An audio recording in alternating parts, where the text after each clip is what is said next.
Well, thanks everybody for joining us. Thanks for getting up bright and early this Monday morning of reInvent. My name is Vaidi, and I am an account manager at AWS. I've been with the company a little bit more than 5 years, and I have the honor and pleasure of leading the team that supports Netflix data platforms. And I'm here today to introduce you to our first speaker of the day, Jun He. Jun is a staff software engineer at Netflix, and today he's going to talk about how Netflix incrementally processes late arriving data.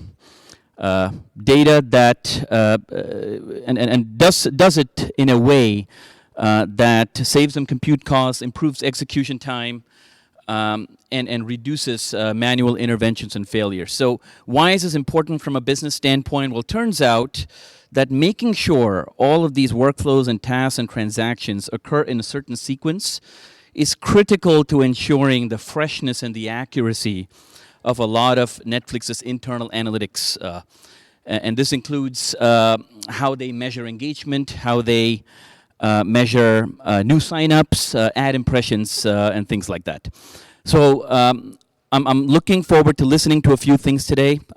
First is obviously some of the problems that necessitated the invention of the service that Jun's going to talk about. I'm looking forward to learning some of the technologies used. You're going to hear about Maestro, their workflow orchestration platform. You're going to hear about Apache Iceberg, which is their the open table format invented for and by Netflix that helps them keep their data lakes transactionally consistent while their businesses and schemas evolve. And finally, I'm looking forward to listening to the impact of all of this work and how you can take these back, take some of the recipes back to your own organizations and implement them. So without further ado, I am going to turn it over to Jun, and I hope you all have a great rest of reInvent. Thank you. Thank you, Vaidi.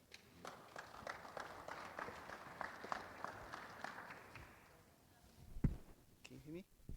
Hello? Okay, great. Hello, everyone. I'm Jun. It's my great pleasure to be here today to talk about our work, efficient incremental processing with Apache Iceberg and Maestro at Netflix. It's 8:30 a.m. in the morning. Maybe let's get started with some warm-up exercise. So can you raise your hand if you have heard or dealt with like data? Cool, great. How about the big data? Okay. Have you heard about like data accuracy issue? How about data freshness? Cool, great. This is okay, yeah. Yeah, you hear that? Yeah. Okay. Have you like dealt with cost efficiency problems? Cool, great. And have you heard about the Apache Iceberg? Wow, that's cool. And have you watched or like heard about Netflix? Yeah. What about Netflix Maestro?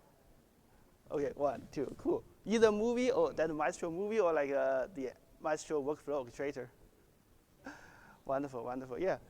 Thank you for participating in this warm-up exercises, and glad to see that our audience has related backgrounds. That's great. In this talk, we are going to show how we use Iceberg and Maestro together to build the efficient incremental processing support. My name is Jun He. I'm the staff software engineer in the data platform at Netflix. I'm the tech lead of the big data orchestration team, and primarily focusing on the job and the workflow orchestrations. I'm the lead of this project, and I'm also interested in the open source project, contributing to multiple ones like Apache Iceberg and the Kafka, also Netflix Maestro. Cool. Here's the outline of the talk. I will give a quick introduction of the problem space, and then talk about our architectural design of the solution.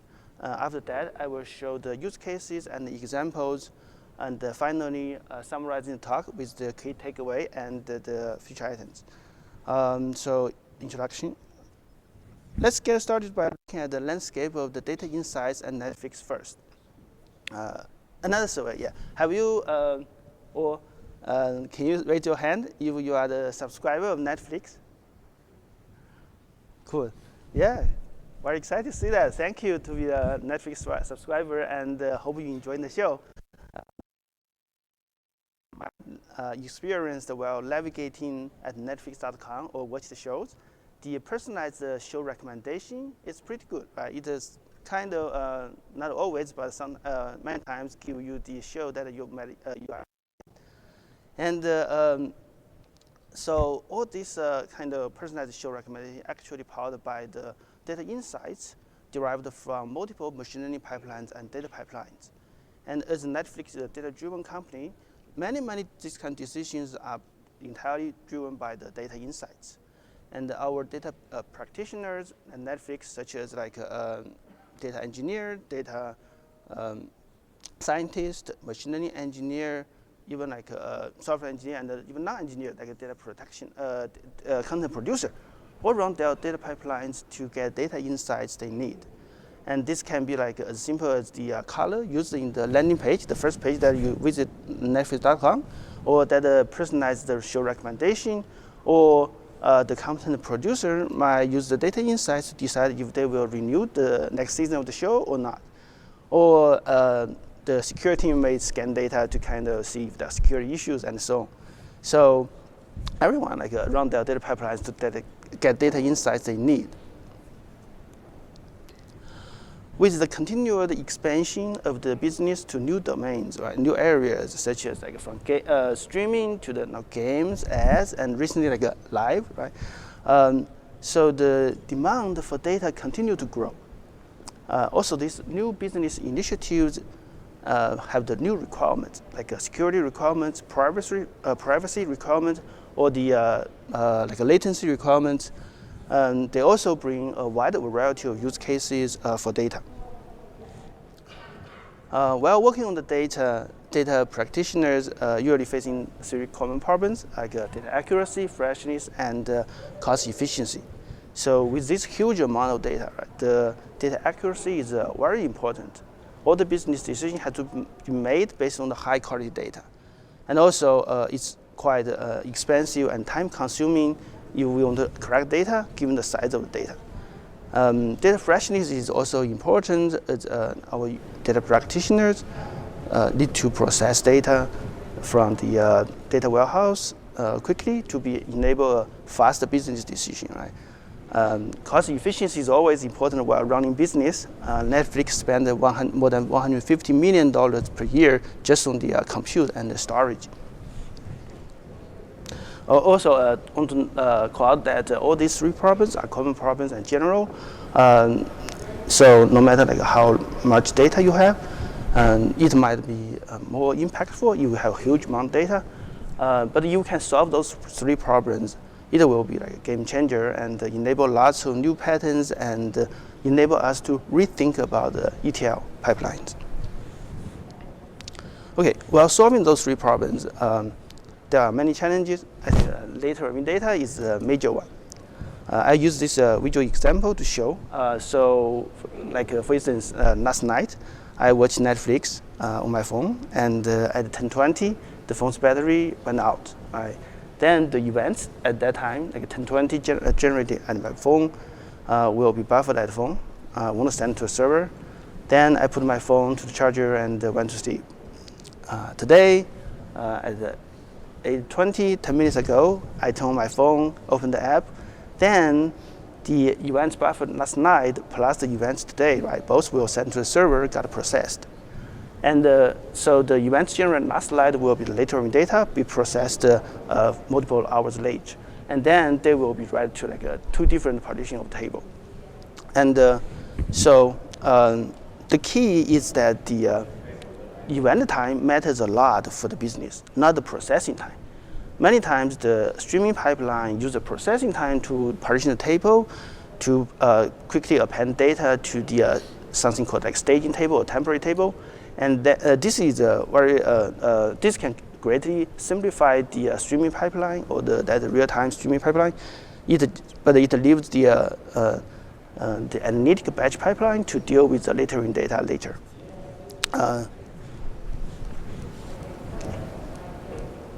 Okay. To assist data practitioner at Netflix to get data insights, we have built this big data analytics platform to provide a well-paved path for our users with best user experience. So we use Maestro to develop their workflows and write their business logic for those computer engines, and then the Maestro orchestrate everything and run it with a very easy access way, and then eventually data written to the Iceberg tables. We observe the users at Netflix usually follow those three common practices trying to deal with data. First one is called a loopback window. So in those cases, the workflow owner usually use their domain knowledge. They are expert, so they know that if data is later than say 3 days, it may not have any business value. So they just ignore those data. Then they set a loopback window as 3 days. And then every day in their daily pipeline, they just reprocess data again and again. In that way, they can handle the data accuracy problem, but we lose the data freshness and cost efficiency, right? Because we have to reprocess data again and again. And the second approach is called just to ignore the latent data. This sometimes works in some cases, especially if the business decision has to be made at that time, right? We cannot wait, so we have to make a decision, no matter how bad the data quality is or good it is. And then we got the data freshness, but we lose, and also cost efficiency, but we lose the data accuracy. The third approach is called wait then process. So it usually means that, okay, I just wait 3 days and then process the data at that moment for the for that. But yeah, you see that, right? It has a data freshness issue, although it solves the data accuracy and cost efficiency. Yep. There's a common practice called the incremental processing. That is approach to process data, only new and change data, to solve this latent data issue. Here we focus on the analytics ETL pipeline use cases. So to solve it or to support it, we have to solve two problems. One is capturing change. Second is be able to track the change states. So in this talk, we will show how to use Iceberg and Maestro together to build efficient incremental processing support to enable lots of new patterns and use cases. Great. So let's talk about Iceberg a little bit. I know some audience already have experience. Just a very quick overview. Iceberg is a high-performance format for huge analytics table, and it started at Netflix about 8 years ago, and then it now become the top Apache project and one of the most popular open table formats. For our project, we use Iceberg, those rich features like you see at least some over here, and to be able to capture the change without reading the user data. And so let's see. Here are some basic concepts of Iceberg. We are going to use those in this solution. And so Iceberg put tables in the catalog, right? The catalog can be Hive catalog, Glue catalog, JDBC catalog, or REST catalog. At Netflix, we have our own implementation as well. Then tables save them like a list of snapshots, right, in the metadata files, which then each snapshot has the list of the manifest file, which points to the data file in the storage layer. Those data files are immutable. And then the Iceberg produce the partition values by taking the column value and optionally transform it to another value. So the Iceberg check the change of these relationships, and then the table partitioning now configured using those configuration, then does not depend on the table physical layout anymore. So this is a very great property that we will use. So our data practitioner at Netflix created like more than millions of tables in the Iceberg, and they also create like hundreds of thousands of workflows to write, read, or like transform data in those tables. And then we need a way to orchestrate and manage those workflows. So that's why we invented Maestro, which is a horizontally scalable workflow orchestrator. It manages the whole life cycle of the workflow, provides kind of serverless experience to our users. It provides lots of out-of-box patterns or components like for each sub-workflow or the conditional branching and so on. It is designed to integrate with other systems, for example, Iceberg. So we initiated the Maestro project about 4 years ago. And the reason why we develop our own one instead of using those popular ones, for example, Airflow, is because of the challenges we face at Netflix, such as like scalability, reusability, and extensibility. And we had an initial release, the internal release in like 2021, and then beta release 2022, and late 2022 we got internal GA. Then we spent like a whole year to move like all the user workflows from the old system to the Maestro. It's a fully managed migration, so our users don't make a line of code change at all. In July this year, we opened the public access to the Maestro source code base, so I put a QR code there for the announcements, and after the talk, you may take a look and also play with the Maestro. So before diving into more details, let's look at a real world example to understand how our users at Netflix build workflows using Maestro. So it's like this is like a YAML definition. It's configuration based like a way to define a workflow. It's a low code. So user can put a description there. So which supports Markdown. So you can put like some on-call instruction or and so on. And when there's something wrong, when we send email alerts or PagerDuty alerts, we can carry those descriptions as well to the on-call. And then user can define a trigger, which can be a cron trigger or can be event-driven trigger, which means like, for example, like if the upstream table is ready, run this workflow and so on. The Maestro workflow is a parameterized workflow. So so user can define a parameter which can reference another parameter as well, do some evaluation. And then here, users can put a SQL query there to describe what he wants to do or she wants to do, and then put a job saying run a Spark job. So user don't need to worry about like how much memory to use or which cluster to reach and so on. They just simply say run this Spark job for this query, and the platform will handle everything for users. Of course, we also offer the option that for user to configure their jobs as well. Then user push that, and then they would like run a dummy query first, just to test see if everything is fine. So they replace the query by stack of 1. After everything is good, then they can schedule it, and the user can also see the execution, everything in the UI.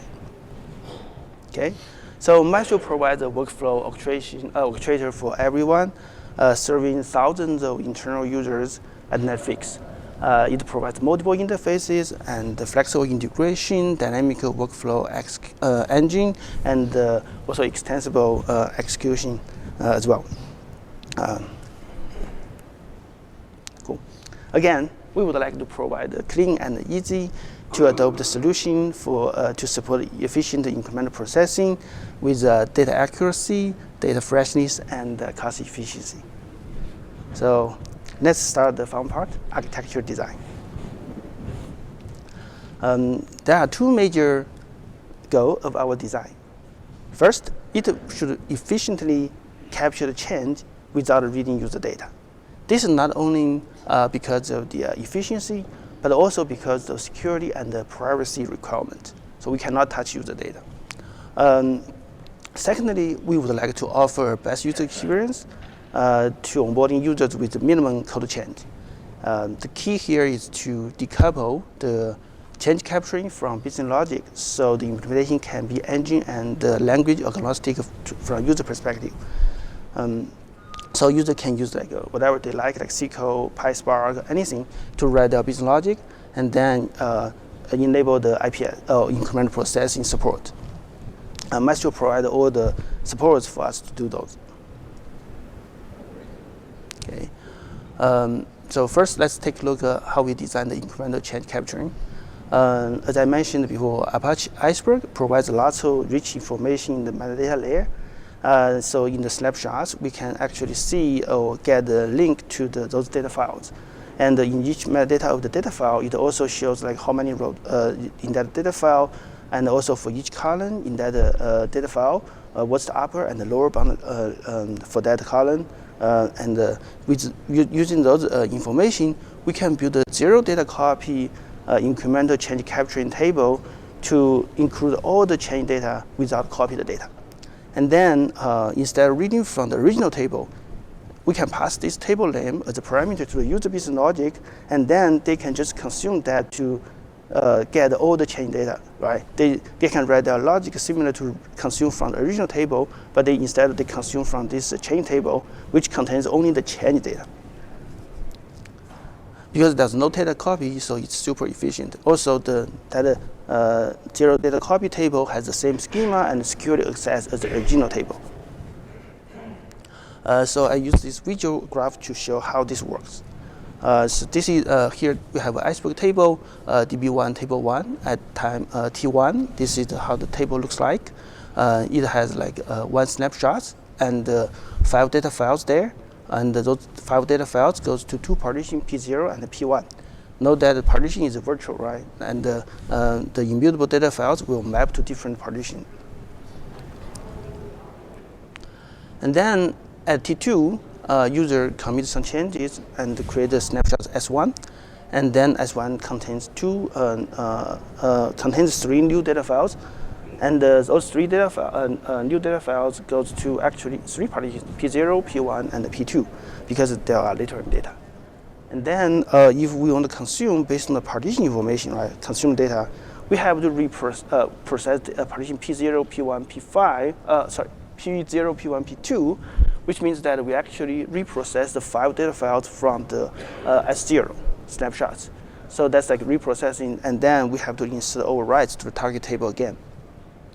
So what we do is that instead of doing that, we create a new table called IPP tables. It has the same schema and the secure access as the original table. And then we add a new snapshot S2, where we also read the snapshot S1 from the original table, and then we find those data file references, right? For example, S3 link. And then we simply add those links into the manifest file of this new snapshots, and then we commit it. So in that way, virtually you see the partition of this incremental change table would be like this: P0, P1, and P2. But you see there are only change data there. There's no all the S0 data files in this virtual partition. And then platform later is responsible to delete this temporary change table after a certain period of time. Okay. There are also other alternatives to solve this problem, like using Apache Iceberg, Flink, or Spark Streaming. We didn't go with those approaches mainly because we don't want to couple with the computer engine with the incremental processing or change data capturing.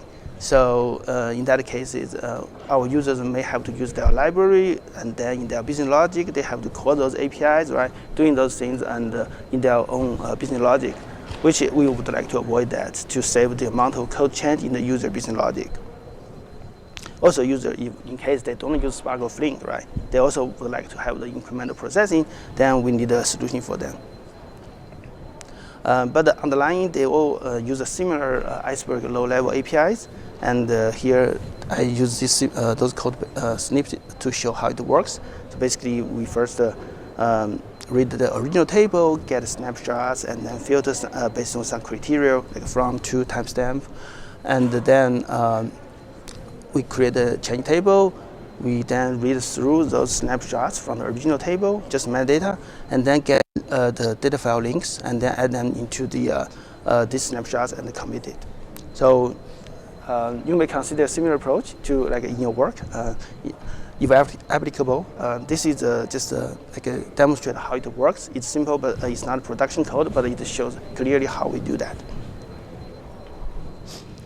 So this new capacity will enable many new patterns. Here are 3 emerging patterns that we discover at Netflix. First is called like incremental, process the change data and append to the target table. So as we have shown, the change table will only include the reference to the real data file. And so user ETL can simply process everything from this change table and then transform the data into the target table. It does not need to reprocess the whole partition P0, P1, P2 from the original table. In the future, this pattern can also supported directly by the Iceberg SQL extension. We are working on those. Second pattern is to capture change data as a filter to remove unnecessary transformation. So in data pipeline, right, many times change data itself does not give us a full picture of the data, or when we do the aggregation, change data itself is not enough. Like for example, if I want to aggregate the total watch time of every user at Netflix, right, just the change data from the last window won't be enough. But the change data indeed tell us the user IDs, right, they watched during that window. So using that information, we can efficiently filter the read data from the original table and filter based on that to be able to get a much smaller sets of data to re-aggregate, right? So, for example, in this example, we read the change data and find only circle and diamond, right? Those kind of keys has changed, and then the ETL can just read from original table only for diamond and the circle, and then reprocess, re-aggregate, and insert into the overrides target table. So here I use this simple like aggregation sum as example, but the business logic can be very complicated. The third pattern is to use a capture range parameters in the business logic.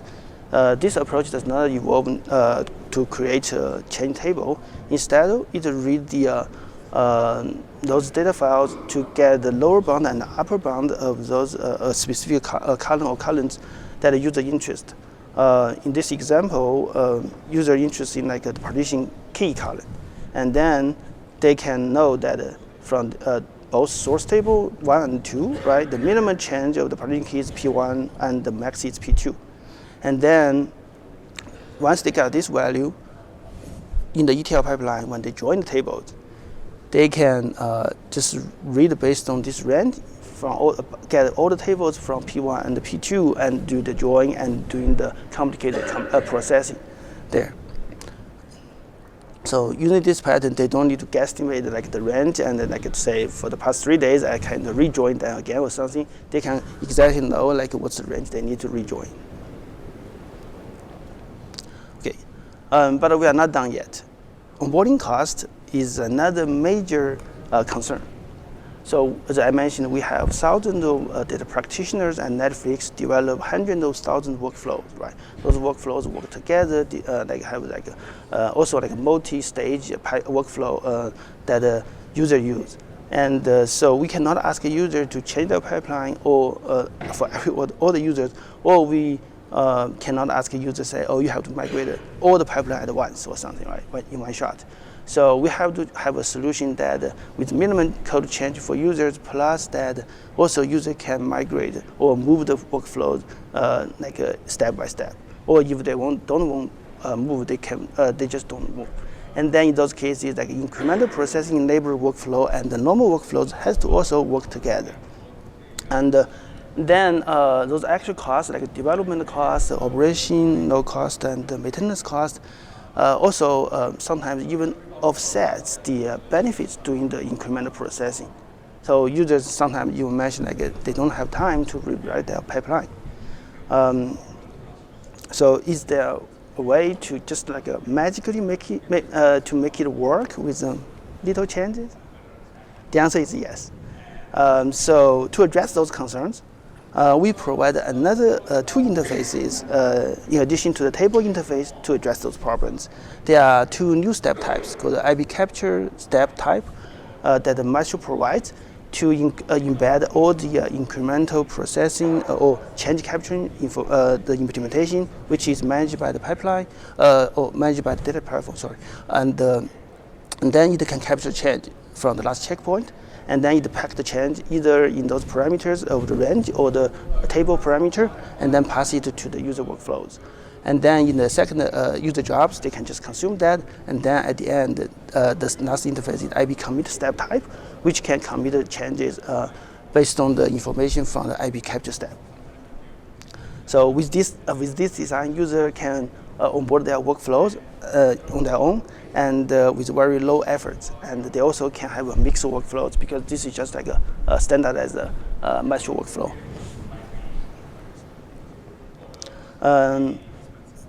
So with those interfaces, they is fully compatible with the existing one, and then users can still continue use their favorite language or computer engine to do their work, and then they can just simply add 2 steps to enable the incremental processing support. Also, Maestro steps are kind of low-code configuration-based thing, which I already showed example, so user can easily onboard. So let's go another example. Here, I use the complex pattern called auto remediation, and this auto remediation pattern is quite powerful and popular at Netflix. So it addresses a big problem for the on-call. Usually, like say, we run an ETL pipeline. After it, we run an audit job, right? Try to see if data is good, quality is good, or there's something wrong. If something wrong, then usually the page on-call. Then on-call get up at midnight and then kind of do some check and run some script, fix problem, restart the job, and go sleep. So this adds a lot of manual work from calls. And also usually they found that actually the first retry after running the patch script will make the job succeed. Then they developed this pattern where we can create this sub-workflow job, which runs the user ETL plus audit job. After that, we don't fail the pipeline. Instead, we have this check status job to see if the pipeline, if this job is failed or not. If it failed, we then run the remediation job and then run this ETL pipeline again. If this fails, then page the user. Otherwise, end the workflow. Yeah, this here is how it looks like in the Maestro workflow definition. So you see that user defined this sub-workflow with a flag saying, please ignore the failure. And then this tag section defines that conditional branching that I just described to route the logic to the different paths based on the status of the job. And then to enable incremental processing support, we just need to add one job, IP capture in front, and then IP commit at the end. That's it. And there are some small code changes in the ETL as well, trying to process data incrementally. But the change for the from user perspective is very minimal. Okay, here is how it looks like as a Maestro workflow definition. So this sub-workflow, which has a workflow ID, which is the workflow definition I just showed in the previous slides. And then it passed the source table, which is the ICDC table, membership underscore table 01, and then a new query together to the sub-workflow. And then we enable incremental change data capturing using the IP capture step. And then after that user job, we commit the checkpoint. It just needs to know the step ID so it can get everything on behalf of user to commit the states. So highlights. IPS can efficiently capture the incremental change and handle the later in data. With those clean interfaces, the solution is language and engine agnostic and also compatible with all the existing workflows. So yeah, we also show that the onboarding cost is low. Okay, next I will use some real-world example to show that how it works. So this is a two-stage pipeline. And so this source table is called playback table. It has lots of later data. This is a raw table. So a streaming pipeline keep padding append data to this table. And then the business owner, in this case, decide that they need to look back actually 2 weeks of data because the value of those data is very high. And then, so every day they reprocess the past 2 weeks of data and then insert overrides to target table again and again. You can see it's quite expensive to doing that and also time consuming. They cannot even like run hourly because the time to process those data take more than 1 hour. And then once they write to this playback daily table, which is partitioned by the event date, and then it will become the source for the downstream all the analytics pipelines. It can be hundreds of them. But for those aggregation pipelines, somehow they also have to reprocess the past 14 days data again to be able to get the data accuracy. Now let's see how we rewrite the first stage. Okay. So in this case, right, instead of consuming from the original table, users can consume from this ICDs table, which only contains the change data.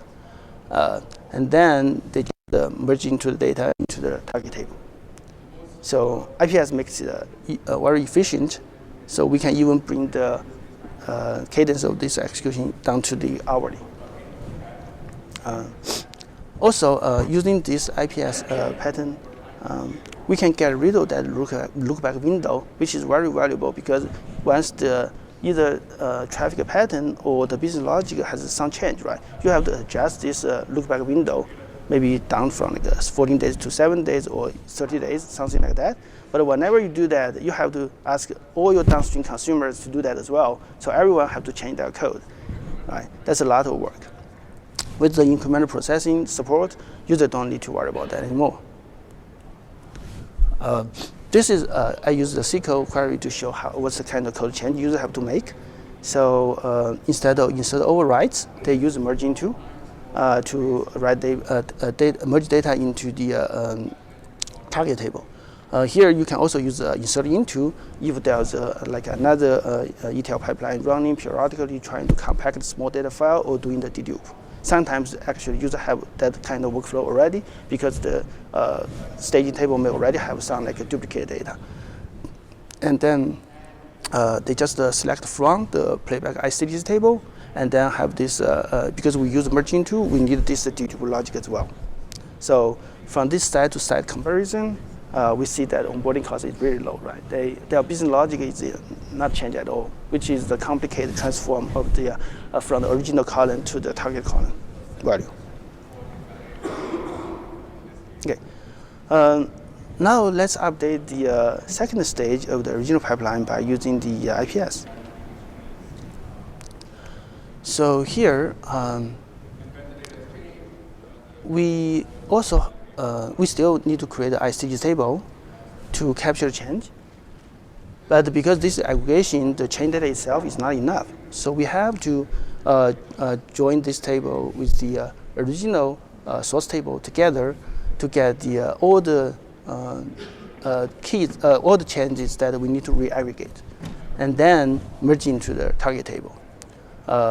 Because we don't need to look back 14 days, this is also very efficient, so we can update also this workflow from daily to hourly as well. And this shows the what kind of change we made, right? So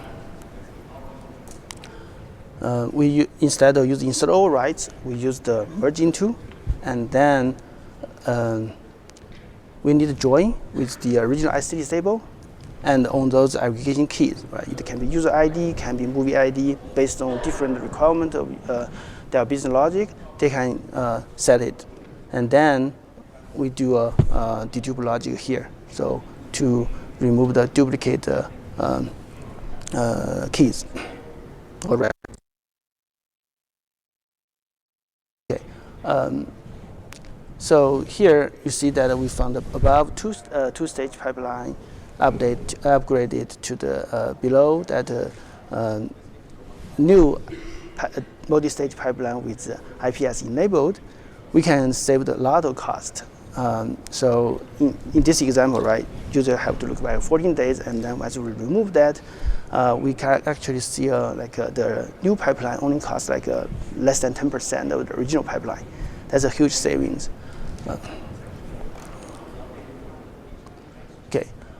Next, I would use another example that our membership team used to kind of derive some really important membership information, and doing the aggregation based on that. So this is actually quite a common pattern in the analytics domain, because you usually have multiple tables to join, right? And so, as I mentioned, we first put the data in the raw table, and then there you may have later in data. For example, table 1, table 3 has the later in data, and then for table 1 is hour 3, and for table 2 is hour 6. For table last one is hours 5 and hours 6 as well. And then the first pipeline used the pattern 1, third one also used pattern 1 to incrementally add data to that target table. And then for the second pipeline, just like normal ETL, they don't need IPS. So they can work together to put data into this hourly table 1, 2, 3. And then the last pipeline, which get the information from using the IPS support to know that, okay, for this changes, right, from all these tables, actually I have to read from the hour 3 to the hour 6. That's the min of min and the min of max. Okay, and then they read everything and then join those table data together and then write the data to the target table. So this approach is very useful, especially when users don't know how much, or in the case that those later in data is very valuable, especially for the membership, like a user sign up or sign off. Those are really important. They cannot miss any events. If they don't have those information, they have to read maybe everything past 30 days or something to be able to make sure they catch everything. But with the incremental change, they actually they actually can exactly catch the change. And so the savings for this case is my varies, because just depends how far away in the original pipeline you have to read versus the new approach. But we see still some savings there, and plus that this remove lots of burdens or maintenance for the users. They have to manage that loopback window. They now just simply use the IPS-enabled approach to solve that problem. Okay, I hope those examples demonstrate how simple and powerful it is for users to work with the IPS using in the Maestro. Let's do a quick recap. So IPS enable new patterns and allow us to rethink about the batch ETL, which sometimes was considered to be replaced by streaming pipeline, right? But a streaming pipeline has its own problems as well, and also the batch pipeline is still very popular, especially in the analytics domain. And with this IPS support, it can achieve the data accuracy, data freshness, and the cost efficiency, which then fill lots of gaps and enable us to do lots of things that we cannot do previously using the batch. And then using the Iceberg metadata, we can efficiently capture the change without reading the user data. That's a great thing that we can follow those security and privacy compliance, and also very efficient as we don't copy any data. Then by decoupling the data capturing from the business logic, user is able to maybe make very small change to be able to onboard to the IPS.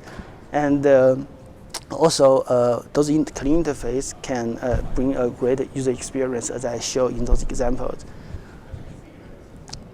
So I show those IPS patterns that we discovered, and there may be some new patterns, and I hope those patterns can be helpful for you in your work if applicable.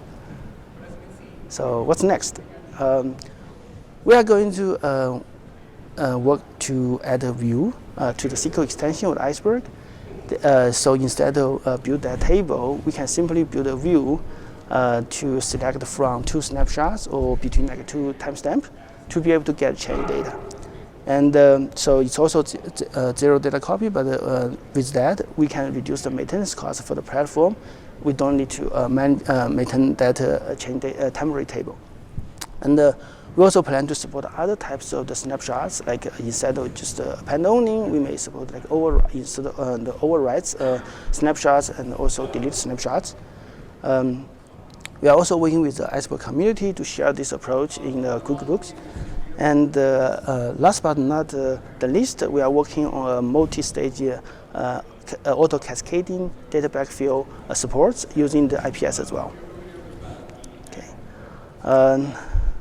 Yeah. Lastly, I would like to acknowledge the incredible teamwork of the teams at Netflix, both like engineers and the leaders, yeah, to create this great incremental processing supports. Also, we'd like to thank AWS for hosting this event, so we can go over this our work here. And last but not least, also thanks all of you to join us in this morning to listen to this talk. Okay, so I really appreciate you can complete the sessions away after this talk, and this concludes my presentation. Thank you.